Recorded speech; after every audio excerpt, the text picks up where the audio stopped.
बात बता। हम्म। मणिपुर में वैसे तो जो हत्याएं, लूट मार, दंगा कई दशक से चल रहा है, लेकिन हाल में जो है 4 महीना पहले से खूनी संघर्ष, हत्या, आगजनी, लूट मार, रेप और गोली चलाना, बारूद चलाना 4 महीने से चल रहा है। लेकिन अचानक ऐसा क्या हो गया कि ये पूरे देश के अंदर मणिपुर की जो समस्या है पूरे देश के अंदर हवा बन गया? ऐसा क्या हो गया, क्या लगता है आपको? 19 तारीख को एक ऐसा वीडियो वायरल हुआ मणिपुर के द्वारा, जो कि पूरा देश में वायरल हो गया और उस पे सब आवाज उठा रहे हैं। तो क्या था वीडियो, किस तरह का, आप किसको पॉइंट ऑफ व्यू क्या रखना चाहते हैं कि किस तरह से मणिपुर का वीडियो मणिपुर मतलब? में ऐसा एक घटना हुआ जो 3 लेडीज को, एक लड़की को रेप केस करके छोड़ा गया है। अच्छा, हमको जहाँ तक पता है हम बहुत सारे ऐसे वीडियो देखे हैं मणिपुर का, बहुत सारा ऐसा प्रोटेस्ट देखे हैं, बहुत सारा ऐसा फोटो हमारे सामने आया है जो महिलाएं सेना को धमका रही है कि आप यहाँ से चले जाओ, नहीं तो मैं अपने कपड़े उतार के फेंक दूंगी, नंगे घूमने लगूंगी। कई ऐसा फोटो भी है असम राइफल के सामने में। मणिपुर की बहुत सारी कुकी समुदाय की महिलाएं अपना पूरा कपड़ा खोल करके प्रोटेस्ट कर रही है।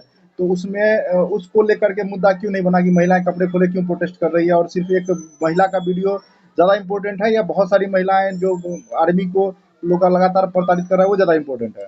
कुछ ऐसा होगा कि आर्मी को भी गलती होगा, जो अपने हक के लिए आवाज उठाते हो उसको दबाने की कोशिश कर रहा होगा, इस पे लेडीज लोग ऐसा बोला होगा। मणिपुर का एक्चुअल समस्या क्या है? आपके समस्या को क्या लगता है सो बताइए। देखिए, मणिपुर में कुछ वीडियो हम देखे हैं जो वीडियो नहीं, जो दंगा हो रहा है उसका मूल कारण क्या है? आपको क्या लग रहा है किस वजह से दंगा हो रहा है, किस तरह से? क्योंकि देखिए, भारत नहीं पूरे विश्व के अंदर कहीं भी दंगा हो रहा है, हत्याएं हो रही है, तो उसके पीछे आर्थिक हित छुपा होता है। हमारा ये मानना है। आप कोरोना वायरस से लेकर के किसी भी चीज पे चर्चा कर लीजिए, आप युद्ध हो रहा है रूस और यूक्रेन के अंदर, तो उसके पीछे भी आर्थिक हित छुपा हुआ है। ये युद्ध करोड़ों अरबों रुपया रूस यूं ही पागल की तरह खर्च नहीं कर रहा है। युद्ध कर रहा है जरूर, लेकिन उसके पीछे उसका आर्थिक हित उसका मेन मकसद है। तो क्या ऐसा हित है मणिपुर में कुकी और मैती समुदाय के बीच में जिसके वजह से युद्ध चल रहा है? मणिपुर में एक ये भी है कि 2-3 कास्ट वहाँ पे, ठीक है। ठीक है। एक कास्ट को पहाड़ी एरिया में रहना पड़ रहा है, ठीक है। उसमें उन लोगों को पहाड़ी एरिया का अलाउ नहीं है जो घर बना सकता है या कुछ कर सकते हैं, हम्म, ठीक है। हम्म, वो अपना चाह रहा है कि दूसरे जगह। ठीक है। मणिपुर का इतिहास जो दंगा हिंसा का इतिहास बहुत पुराना है। मणिपुर में एक्चुअल जो समस्या है, जब अंग्रेज हमारे हिंदुस्तान में एंट्री लिए थे, इन किए थे, उस टाइम से ही लगातार हिंसा का दौर वहाँ चल रहा है। और अंग्रेज पहली बार जब असम के रास्ते से मणिपुर के रास्ते से घुसा था, जो चाय और तेल के लिए घुसा था, तो वहीं से दंगा शुरू हुआ। उसी टाइम से क्या चला, मेन वहाँ का जो मेन दंगा होने का मेन 2 कारण है हमारे समझ से, और हमको लगता है कि कटु सत्य है ये कारण। अभी 4 महीने से यहाँ पर मान लीजिए हत्याएं हो रही थी, सारी चीजें हो रही थी, लेकिन वहाँ पे किसी को कोई सूद बूद लेने वाला नहीं था। जैसे ही भारत सरकार वहाँ आर्मी उतारी, और आर्मी उतारने के बाद जो अवैध हथियार, अवैध अफीम, अवैध सरकार ने जून के लास्ट में आर्मी को भेजा। आर्मी ने सबसे पहले अवैध हथियार को सीज किया, अवैध अफीम की खेतियों को बंद किया गया, अवैध म्यांमार के जितने भी नागरिक घुसा हुआ है उसको एक एक करके चुन करके डिटेंशन सेंटर में भेज दिया गया। उसके बाद जो लुटियंस गैंग है वो एक्टिव हो गया। एक्टिव होने के बाद वो तो हवा बनाना शुरू किया, दुष्प्रचारित करना। महिला की सिर्फ की बात है, अगर उनके साथ अत्याचार की बात है, बेशक जिन्होंने उनको रेप किया हो, चाहे जिन्होंने जिन्होंने उनको नंगा पैरेड घुमाया, उसको फांसी दे दिया जाए। लेकिन मणिपुर की असली जो समस्या उस पर चर्चा होनी चाहिए।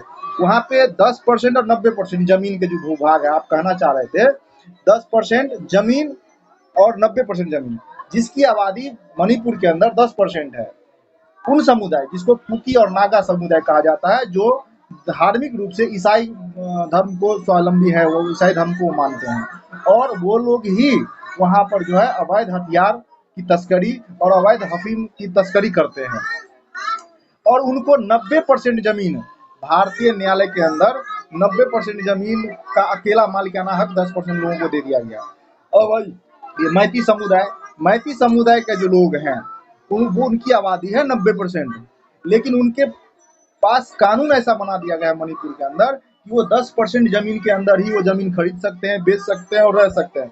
ये 90% जो पहाड़ी क्षेत्र है उसमें वो बस नहीं सकते हैं, ऐसा कानून वहाँ बना दिया गया। जबकि दोनों ही, एक एसटी समुदाय से है, जो एसटी समुदाय का है वो आपको क्या बोलते हैं, ईसाई बन चुके हैं, और जो एससी समुदाय के लोग हैं, मैती समुदाय, वो अभी भी 50% हिंदू हैं और कुछ परसेंट जो है आपको ईसाई है। लेकिन क्या यह कहाँ से उचित है कि 90% जिनकी आबादी हो उनको 10% भूभाग में ही रहना होगा, और जिनकी आबादी चूंकि 10% है और 90% जमीन को का रिजर्व हक है, प्लस वो 10% में भी आकर के वो जमीन खरीद सकते हैं। इसी का प्रदर्शन वो कर रहा था मैती समुदाय, मांग का, जिसका विरोध में जो है कुकी समुदाय उस पर हमला कर दिया। अब आइए सेकेंडरी मैटर यहाँ ये है कि यहाँ पर जो ईसाई बहुल क्षेत्र, वो लोग चाहते हैं कि आर्मी यहाँ से हट जाए, अस्पा कानून वहाँ से हट जाए, ताकि मैं खुलेआम हत्याएं कर सकूं, लूट सकूं, प्रॉपर्टी लूट सकें, पैसा लूट सकें, जमीन पे कब्जा कर सके। तो ये मूल कारण है। और रही बात जो है नंगा परेड का, तो नंगा परेड के बारे में मेरा ये कहना है कि एक महिला के साथ जिन्होंने बर्बरता किया होगा, जो भी व्यक्ति बर्बरता किया है, उनको बेशक फांसी दे दिया जाए, क्योंकि मैं कहीं से कहीं तक महिलाओं के अस्तित्व और महिलाओं के साथ दुर्व्यवहार के मैं पक्षधर नहीं हूँ। ठीक है, आपके बात ये सही है। एक चीज ये बताइए कि आज 4 महीने से ये सिलसिला चल रहा है, तो ये जुलाई में ही क्यों ये आर्मी भेजा गया है और ये बात इतना फेमस हो गया? देखिए, हम इसका जवाब पहले ही दे चुके हैं, आपको मैं बताना चाह रहा हूँ कि मणिपुर में 4 महीने से हत्याएं हो रही है, और आर्मी मार्च में शुरू हुआ, अप्रैल के लास्ट तक आर्मी वहाँ पे पावर में आ गई थी। लेकिन आर्मी को डिटेक्ट करने में, आर्मी जो लोगों को कंट्रोल करने में, उसको न्यूट्रलाइज करने में जो समय लगा, और न्यूट्रलाइज जब सफलता मिलने लगी, उनके 3 महीने का ड्यूरेशन है। जो हत्याएं हो रही थी उसको कंट्रोल करने में समय लगा। जो कुकी समुदाय अवैध हथियार सेना से लूट लिया था, बाहरी देशों से उसको मिल रहा था, उस हथियारों को जब्त कर लिया। अफीम जो खेती कर रहा था, उस खेती को नष्ट करने में उनको 3 महीने लगा। और जैसे ही उसमें सफलता मिलने लगा आर्मी को कंट्रोल करने में, तब जाकर के ये वीडियो उसको पब्लिश किया, ताकि मारे भी हम, विक्टिम कार्ड भी हम ही खेलें, और सेना को दोषी भी हम ठहरा दें। ये षड्यंत्र है हमारे समझ से। तो ठीक है, आपकी बात सही है ये बात। तो अभी तक में क्यों नहीं ये गुनहगार अभी तक में पकड़ा गया है? गुनहगार देखो, जो महिलाएं का जो परेड कराया था उसका 4 गुना अभी तक जेल में है, लेकिन जिन्होंने मैती समुदाय के लाखों बच्चियों की हत्याएं की है, लाखों लोगों के घर लूटा, मतलब करीब 10 विधायक का घर को आग के हवाले कर दिया, करोड़ों की प्रॉपर्टी सेना की लूट ली गई, उनके गुनहगार कहाँ हैं? इस पे चर्चा क्यों नहीं कर रहा है वो लुटियंस गैंग, लेफ्टिस्ट गैंग? क्यों नहीं चर्चा हो रही है? सीबीआई जांच हो, यूएन से बुलाइए लोगों को, मानवाधिकार के लोगों को बुलाइए, निष्पक्ष वीडियोग्राफी करके जांच करवाइए। तो वहाँ के विधायक लोग जो नेता हैं वो तो कुछ बात अपना रखता होगा ना? देखिए, विधायक और नेता या आर्मी सबका अपना अपना रोल है। कुछ लोग अपने वोट बैंक के लिए राजनीति करते हैं, जो अच्छे को सही को गलत, गलत को सही ठहराते हैं। हम किसी भी नेता के पक्षधर या विपक्षधर नहीं है। यहाँ तो मानवता की हत्याएं हो रही है, चाहे वो कुकी समुदाय के हों, चाहे हिंदू समुदाय के हो रहे हैं।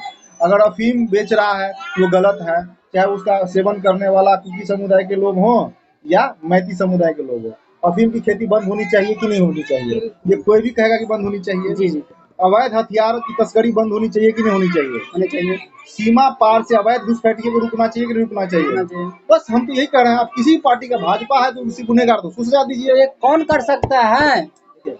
सबसे पहले तो वहाँ की जनता अपने आप को ये समझे कि देखिए, एक समय एक सरकार, कानून, आर्मी, कोर्ट, कचहरी, पुलिस, एक लिमिटेड समय तक ही आपकी रक्षा कर पाएगा। एक समय ऐसा आएगा जो आपकी अपनी रक्षा खुद करनी होगी, अपनी सामानों की सुरक्षा खुद होगी। और इसके आगे की चर्चा हम अगले वीडियो में बनाएंगे। चर्चा करेंगे। धन्यवाद।